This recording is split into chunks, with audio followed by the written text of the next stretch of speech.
Princess Thurasandra stood on her private balcony watching the diplomatic shuttle arrive, feeling the familiar resignation that accompanied these visits. Another delegation. Another round of noble sons and military champions finding excuses to demonstrate their worthiness. Another performance she'd endured hundreds of times while maintaining perfect royal composure. The Kelsharian Empire had ruled 12 star systems for 4 centuries through strategic marriages, political alliances, and calculated genetic partnerships. Every generation, the women of the royal line were presented as the empire's most valuable bargaining chips, their personal desires irrelevant compared to political necessity. Sin's mother had married to strengthen military alliances. Her grandmother had married to optimize genetic profiles. Her great-grandmother had married to prevent war. Personal choice was a luxury the royal line couldn't afford. 3 years ago, Sin had ended the pattern. Standing before the entire court during the annual gathering, she'd sworn a sacred vow. She would never marry anyone. Not for politics, not for genetics, not for empire. She would serve through governance and leadership, but she would not be reduced to a transaction. The court had been scandalized. The empress had been furious. Half the noble houses had spent 3 years attempting manipulation disguised as concern. But Kelsharian's sacred vows were binding, protected by traditions the nobility usually used to control others. Sin had chosen her words carefully, and now those same traditions protected her choice. Today's delegation was from the Terran Coalition, humanity's primary representative in explored space. Sin had reviewed the briefing materials without much interest: standard trade discussions, cultural exchanges, scientific collaboration. Nothing requiring her direct involvement beyond ceremonial greeting and formal dinner attendance. Her aide, Velmora, appeared at her shoulder with perfect timing developed through 20 years of royal service. "Your Highness, the Terran delegation has arrived. The Empress requests your presence for formal greeting." "Of course she does," Sin said without heat. "How many eligible bachelors in this delegation?" "Team lead is married, senior scientist is female, cultural attaché is." Velmora consulted her tablet. "The file says complicated relationship status, which I believe is human code for none of our business. So no one for mother to throw at me hoping I'll break my vow." "Not obviously, Your Highness." Velmora's tone suggested this wouldn't stop the Empress from trying. "Though there's one last-minute addition, humanitarian coordinator, no formal rank or title. His file is surprisingly sparse." Sin felt mild curiosity despite herself. Most diplomatic personnel had exhaustively documented qualifications. Someone with a sparse file was unusual. Humanitarian coordinator. What does that mean? Apparently, human diplomatic teams include someone ensuring their presence doesn't harm local populations, that exchanges are equitable, that agreements benefit common citizens rather than just political entities. Velmora's ears tilted in the expression, meaning she found something intriguing. "It's unusual. Most civilizations don't consider humanitarian impact in diplomatic negotiations. Most civilizations negotiate for nobility and corporations, not common citizens," Sin observed. "Perhaps humans do things differently. Let's meet these humans and see which tries to impress me with martial prowess or genetic superiority within the first hour." The formal greeting ceremony took place in the Grand Hall, all crystalline architecture and symbolic artwork representing the Empire's history.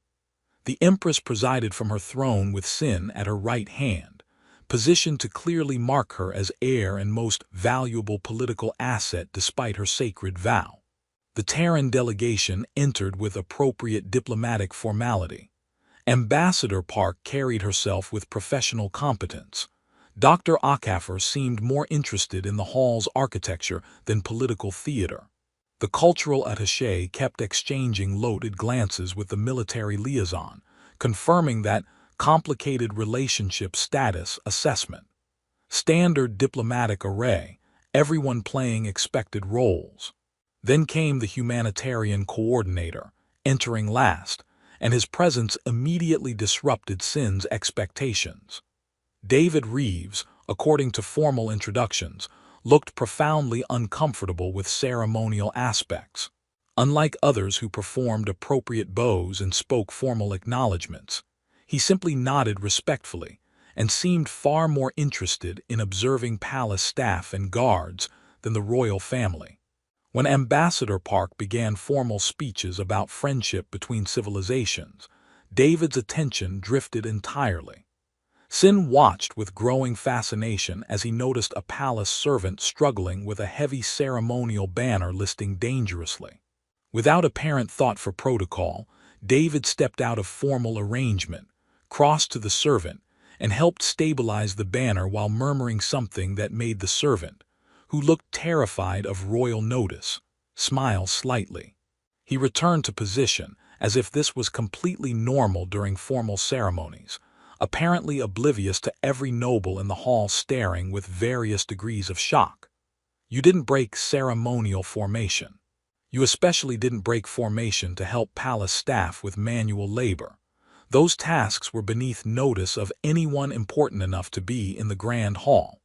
Ambassador Park had paused mid-speech, clearly wondering whether to address this protocol breach. She caught David's eye, and he mouthed sorry with zero conviction he'd done anything wrong. The ambassador simply continued her speech, though Sin noticed her suppressing what might have been amusement. After the ceremony concluded, the delegation was escorted to diplomatic quarters, with plans to reconvene for afternoon policy discussions. Sin was preparing to retreat when she noticed David had gotten separated. He'd stopped to talk with a palace guard about the ceremonial weapon she carried, asking questions about historical significance and practical balance with genuine interest rather than patronizing small talk. The guard, who normally maintained perfect stoic silence, was actually talking with him like a person rather than a decoration. "Your Highness," Velmora said quietly, "that human is remarkably bad at diplomatic protocol." "Or remarkably good at ignoring it," Sin observed, watching David thank the guard before noticing he'd lost his delegation. He looked around with mild concern, spotted a palace attendant, and asked for directions with casual friendliness. No assumption people would automatically help, no expectation of deference, just polite request for assistance from someone he viewed as an equal worth respecting. Sin found herself following at distance as David was directed toward the diplomatic wing.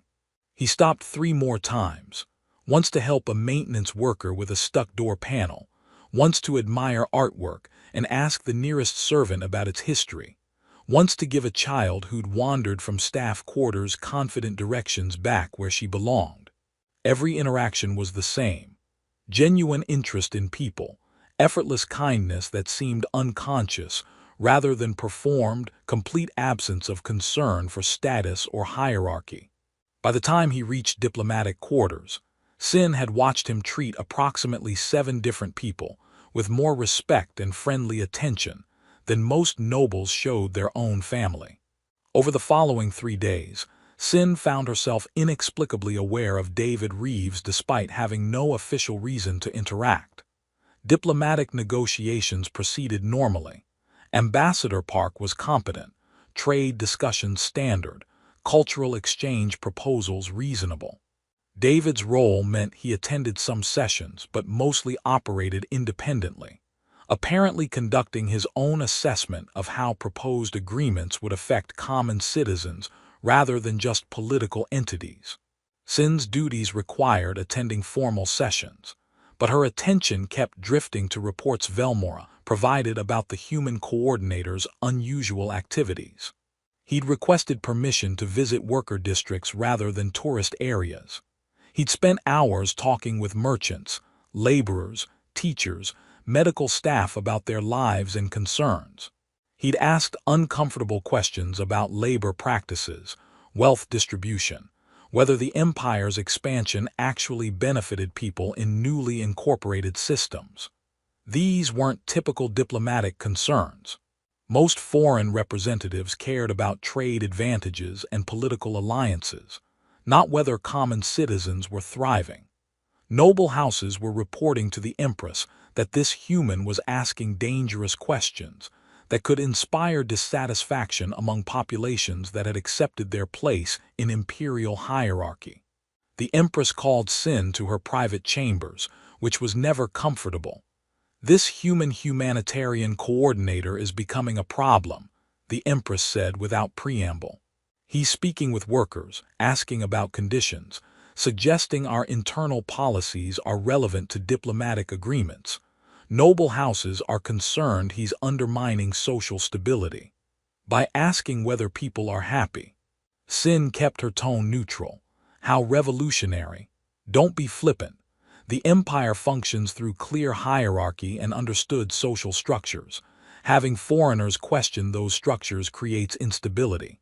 The Empress studied Sin with calculating attention that meant she was about to use her daughter politically. "You should speak with him. You're skilled at managing problematic situations without creating diplomatic incidents. Find out what he's actually trying to accomplish and redirect his attention toward more appropriate concerns." It was framed as suggestion, but Sin recognized an order. She was being assigned to handle David Reeves the way she handled any potential disruption, through careful conversation that co-opted or neutralized threats. The irony that she was being used as a political tool despite her vow wasn't lost on her. She found him in public gardens, sitting on a bench reviewing notes on a tablet while palace staff moved around him treating him like normal presence rather than foreign dignitary requiring careful handling. Sin approached without her usual escort, curious to see how he'd respond without full weight of royal protocol. He didn't notice initially, too focused on notes. Sin cleared her throat and he looked up with polite attention that became surprised recognition. "Your Highness," he said, starting to stand. "Please sit," Sin said, taking a seat at appropriate distance. "I wanted to speak about your activities during your delegation's visit." "Am I in trouble?" David asked, and his tone suggested genuine question rather than defensive deflection. "Because I've gotten several very polite suggestions that I should probably stop talking to so many people about things not strictly relevant to trade negotiations. Are you trying to undermine our social structures?" Sin asked directly. "No," David said with equal directness. "I'm trying to understand whether agreements we're negotiating will actually benefit people living in your empire, or whether they'll just make rich people richer while everyone else continues struggling. That's my job, making sure humanity's diplomatic relationships don't perpetuate harm. You assume harm exists." "I assume harm might exist," David corrected. "I'd rather find out before my government signs agreements that make us complicit in systems we'd oppose if we understood them fully." He met her eyes directly, showing none of the deference most people demonstrated. "Your empire looks impressive from diplomatic distance. Beautiful architecture, strong military, sophisticated culture. But I've spent 3 days talking to actual people, and I'm hearing about wealth concentration, limited social mobility, populations in newer systems who feel exploited. That's concerning. Those are internal matters," Sin said, delivering the standard trained response. "The empire's domestic policies aren't subject to external evaluation." "Then my government shouldn't form close partnerships with your empire," David said calmly. "If your internal policies are too problematic to discuss, they're too problematic to implicitly endorse through alliance." He leaned back, relaxed despite confrontational words. "Look, I'm not trying to tell you how to run your civilization. I'm just doing my job, which is making sure humanity doesn't ally with systems that violate our values. If your empire treats people well and my concerns are unfounded, great. I'll write a positive assessment. If there are problems, maybe we discuss how to address them as agreement terms. But ignoring problems doesn't make them disappear." Sin found herself unexpectedly engaged by his directness. Most people either showed excessive deference or challenged authority through elaborate political maneuvering. David simply stated his position clearly and treated her like someone capable of reasonable discussion. "Why do you care?" she asked, genuine curiosity overriding her assigned task. "You're not from our empire. Our citizens' welfare isn't your responsibility." "Because I believe how societies treat vulnerable members reveals actual values rather than stated ideals," David said. "And because I've seen what happens when powerful civilizations exploit populations while claiming it's for their own good. I'd rather be annoying and thorough now than complicit and regretful later." He paused.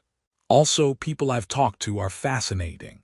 Your empire has incredible diversity, so many species and cultures incorporated over centuries. Stories people tell about their lives, struggles, hopes.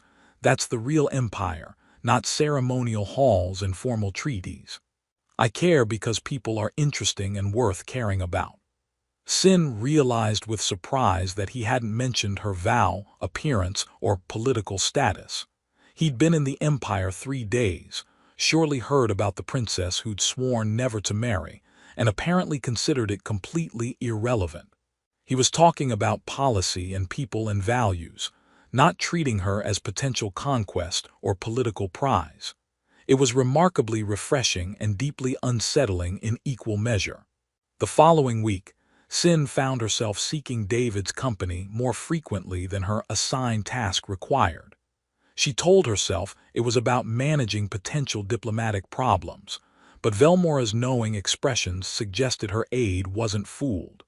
David continued his unauthorized anthropological survey of common citizens, and Sin found herself joining him sometimes, curious to see her civilization through his eyes.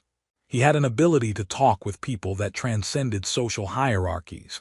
Palace workers, merchants, soldiers, teachers all responded to his genuine interest and respectful attention. Watching him, Sin realized how rarely she actually talked with her own people beyond formal occasions and scripted interactions. Protective distance royalty maintained meant she knew political reports and statistics, but didn't know the individuals those numbers represented. One afternoon, David was speaking with workers from newly incorporated systems, asking about their experiences with imperial integration. Stories they told were uncomfortable: forced relocations, labor quotas enriching distant nobles, cultural traditions suppressed in favor of imperial standardization. These were realities formal reports sanitized into integration challenges and adjustment periods. Sin listened with growing discomfort to problems she'd been vaguely aware of but never confronted directly. After workers departed, David noticed her presence. "You've been following me," he observed without accusation, "gathering intelligence on the problematic human, trying to understand what you're actually doing," Sin said honestly, "and confronting the fact that I've been deliberately ignorant about my own empire's problems, because acknowledging them would require difficult actions I wasn't ready to take." David tilted his head, considering. "That's remarkably honest for royalty. You're remarkably direct for a diplomat." "I'm terrible at being diplomatic," David admitted.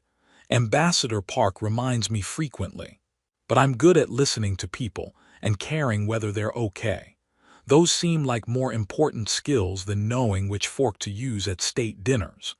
They walked through gardens in comfortable silence before Sin asked the question bothering her. "Why don't you care about my vow?" "Your what?" David looked genuinely confused. "My sacred vow, never to marry. The thing I'm supposedly famous for that has scandalized noble houses across multiple systems." Sin kept her tone light, but she was genuinely curious. "Oh, that?" David shrugged. "It's your business, not mine. I assume you had good reasons for whatever decision you made about your personal life. Doesn't seem relevant to whether trade agreements benefit common citizens." "Most people find it very relevant. I'm the heir to an empire. My marriage prospects are considered politically significant." "Most people are wrong about a lot of things," David said pragmatically. Your worth as a person and leader has nothing to do with your relationship status. Anyone who thinks otherwise is too caught up in political games to see you as an actual individual. Sin stopped walking, processing this casual dismissal of drama that had defined her last 3 years. He genuinely didn't care about her vow because he didn't view her primarily as political asset or potential marriage prospect. He was treating her like a person whose personal decisions were her own business. You're the first person in years who hasn't either tried to change my mind or treated me like I'm damaged for making that choice, she said quietly. Then a lot of people have been disrespectful, David responded. Your choice is valid and it's nobody's business but yours. If you decided marriage isn't something you want, that's legitimate and others should respect rather than undermine it. He paused carefully. Though I hope the reason wasn't just avoiding bad options. Would be sad if you felt marriage itself was a problem rather than just specific circumstances where people tried to force it for political purposes. Sin found herself explaining more than intended about generations of women traded like valuable resources, about endless suitors who saw title rather than person, about her decision that being alone was better than being reduced to a bargaining tool. David listened with focused attention, not interrupting or offering solutions, just hearing her perspective. That makes sense, he said when she finished. You weren't rejecting partnership. You were rejecting being treated as an object in political transactions. Those are completely different things. You understand. I try to. David's expression was thoughtful. For what it's worth, anyone who actually deserves partnership with you would respect your agency enough that you'd never feel like a transaction. They'd value you as a person first and consider political implications distant second. If you haven't met anyone like that, it explains your vow. And if I did meet someone like that, Sin asked, surprised by her own boldness, would the vow even matter? I'm not sure, David said honestly. Sacred vows are serious in most cultures. Breaking them has consequences. But vows made to escape intolerable situations sometimes need revision when situations change. That's a question only you can answer about your own values and circumstances. He met her eyes. Why do you ask? Sin didn't have a good answer. Or rather, she had an answer that terrified her because it involved feelings she hadn't expected and wasn't prepared to handle. 3 weeks with David Reeves had somehow undermined 3 years of careful emotional protection. She was aware of him constantly. His kindness to everyone, his genuine interest in lives, his casual dismissal of hierarchy, his complete lack of interest in manipulating her or using her for political advantage. He treated her like a person worth knowing rather than a prize worth winning. And that basic respect was more compelling than any elaborate courtship had ever been. I need to think, Sin said, which was the most honest non-answer she could manage. Thank you for the conversation. Anytime, David said easily. I enjoy talking with you when you're not being sent to redirect my troublesome humanitarian concerns. He smiled to show he wasn't offended. You're interesting when you're not performing royal duties. Hope you get to be that person more often. He walked away before she could respond, leaving Sin standing in the garden processing the fact that she was developing feelings for a humanitarian coordinator who'd somehow seen past every defense and performance to the person underneath. A person who'd made a sacred vow specifically to avoid this exact situation. This was a problem. The crisis came 2 weeks later, sudden and catastrophic in the way of political upheavals that simmer beneath surface before erupting. One of the newly incorporated systems, the same region where David had spoken with dissatisfied workers, formally declared rebellion against imperial rule. They had legitimate grievances that had been ignored for years, and they'd finally decided that petition and negotiation weren't working. The imperial response was immediate and predictable. Military deployment to suppress the rebellion, restore order, prevent other systems from considering similar action. The EMPRESS Chinese letter, a council meeting to coordinate response. And Sin attended as required despite growing discomfort with the Empire's standard playbook of violent suppression. Ambassador Park and her delegation were present, invited to observe as courtesy since they were still on planet finalizing agreements. David was there too, though he looked increasingly concerned as military strategies were discussed with casual disregard for civilian casualties. The rebellion must be crushed decisively, one military commander said. Any perception of tolerance will encourage other systems to consider similar actions. We deploy overwhelming force, eliminate leadership, demonstrate the cost of defiance. And the civilians? David asked, breaking diplomatic protocol by interrupting military planning. The people who have legitimate grievances about forced relocations and exploitative labor practices. Collateral concerns, the commander dismissed. Order requires occasional firm examples. Firm examples. David's voice had taken on an edge Sin hadn't heard before. You mean killing people who are asking for basic rights and fair treatment? Mr. Reeves, Ambassador Park said quietly, warning him to back down. This is an internal matter for the Kalsharian Empire. We're observers, not participants. I can't observe atrocities and stay silent, David said, standing. Your Majesty, if the Empire responds to legitimate grievances with military violence against civilian populations, humanity cannot in good conscience proceed with alliance agreements. We don't partner with regimes that massacre their own people. The council chamber went absolutely silent. You didn't speak to the Empress that way. You especially didn't threaten alliance agreements over internal matters that were none of your business. Sin watched her mother's expression cycle through shock, anger, and cold calculation. You overstep, human, the Empress said with quiet fury. These are imperial matters requiring imperial solutions. Your humanitarian concerns are noted and dismissed.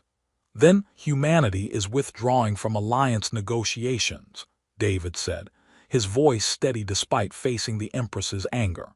We can't partner with an empire that responds to dissent with massacre.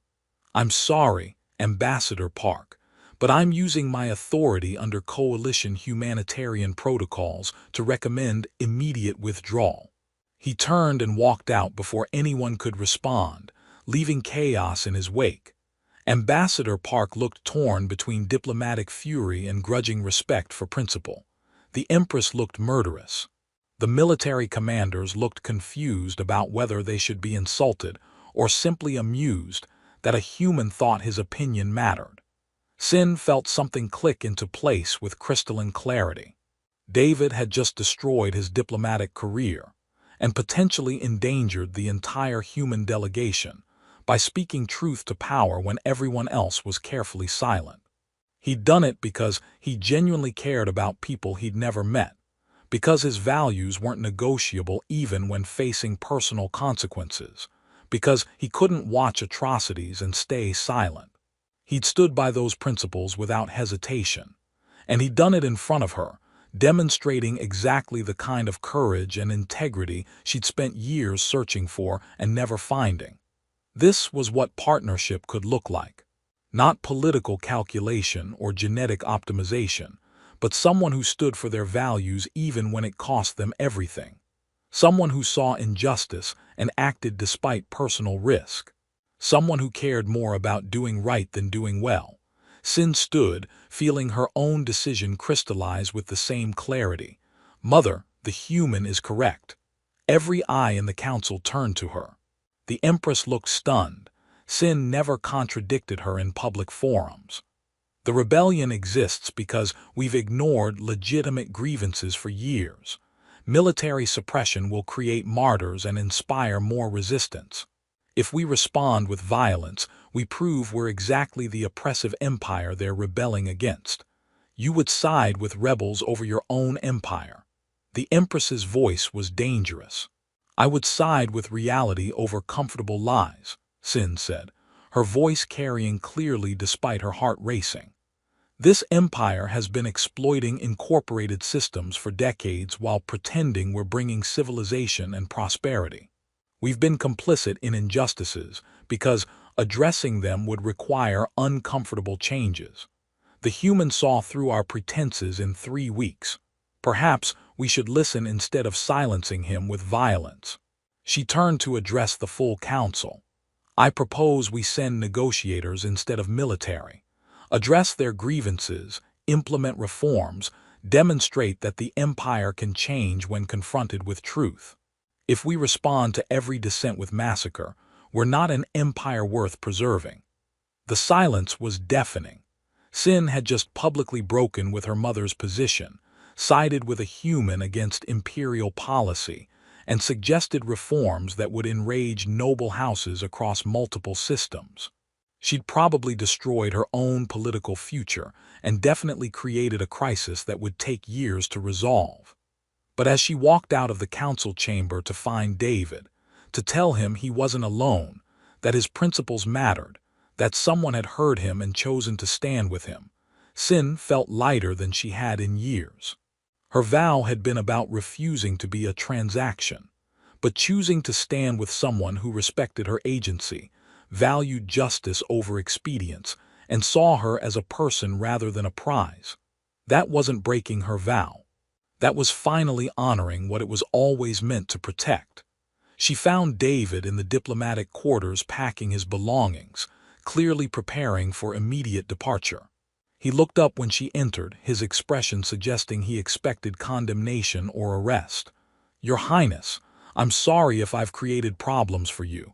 I know I overstepped, but I couldn't." "You did exactly what you should have done," Sin interrupted. "You spoke truth when everyone else was silent. You stood by your principles despite personal cost. You demonstrated the kind of courage I've spent years searching for." She moved closer, carefully maintaining respectful distance. "I broke with my mother in council, sided with your assessment, proposed reforms instead of military response. I've probably destroyed my political standing and definitely created chaos that will take years to resolve." David looked stunned. "Why would you do that?" "Because you were right. Because I've been complicit in injustices I've been avoiding confronting. Because—" Sin took a breath, feeling the weight of what she was about to say. "Because you're the first person I've met who sees me as a person rather than a political asset, who respects my choices without trying to manipulate them, who stands for values I actually admire rather than performing superiority. And I realized that my vow was never against partnership. It was against being reduced to a transaction. Sin, I don't know if this changes anything," she continued quickly before she lost courage. "You have your career and your values and your life. I have this empire and my responsibilities and my sacred vow that may or may not still apply depending on how one interprets it. But I wanted you to know that you matter, that your principles matter, that standing with you matters more than maintaining comfortable lies." David was quiet for a long moment, processing. Then he smiled, genuine, warm, the expression that had captured Sin's attention weeks ago. "For what it's worth, your vow still applies. You swore never to marry anyone. You didn't swear never to care about anyone. Those are different commitments." "Legally distinct," Sin agreed, feeling hope rise despite impossible circumstances. "So if someone hypothetically respected your agency enough that partnership felt like choice rather than transaction, and if that person's values aligned with yours, and if you wanted to explore whether something genuine could exist between you." David trailed off carefully. "Would your vow prevent that exploration?" "I don't know," Sin admitted honestly. "But I'd like to find out. If you're willing to navigate the political chaos I've just created and figure out whether a princess who swore never to marry and a humanitarian coordinator who just destroyed his diplomatic career can somehow build something real." "That sounds terrifyingly complicated," David observed. "Absolutely terrifying," Sin agreed, "but also possibly worth it." "Yeah," David said, and his smile widened. "Possibly worth it." The diplomatic crisis continued for months. The Empress was furious with both of them. noble houses demanded accountability. Ambassador Park had to negotiate completely new terms after the original agreements collapsed. The rebellious system entered negotiations that were difficult and contentious.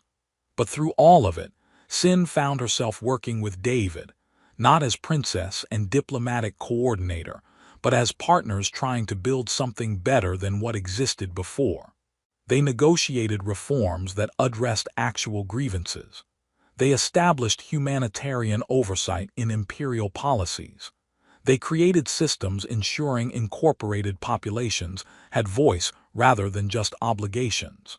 It was exhausting, politically dangerous work that made them both unpopular with power structures that preferred comfortable exploitation.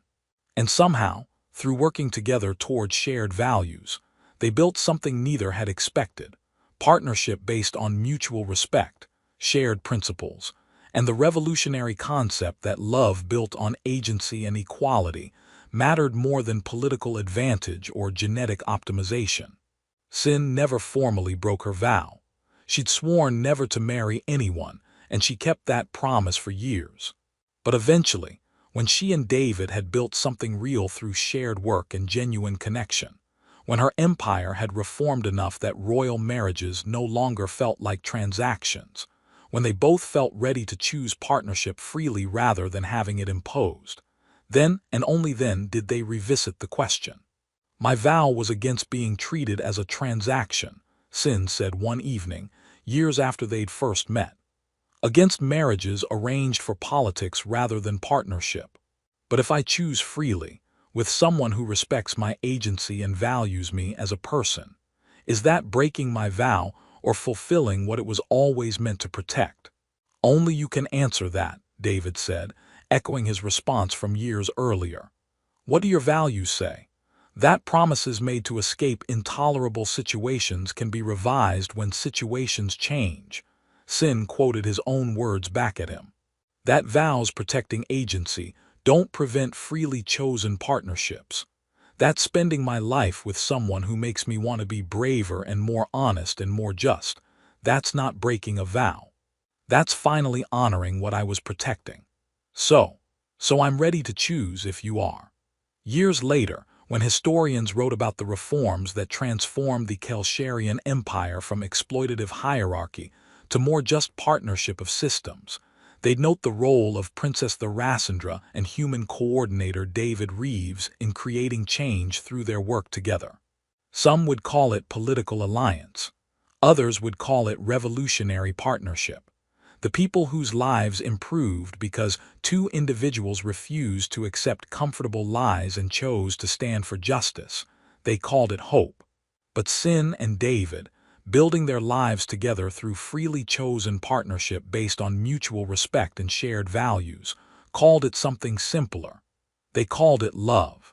The kind that honored agency, respected choice, and proved that sometimes the most revolutionary act was simply refusing to be a transaction and choosing to be fully human instead.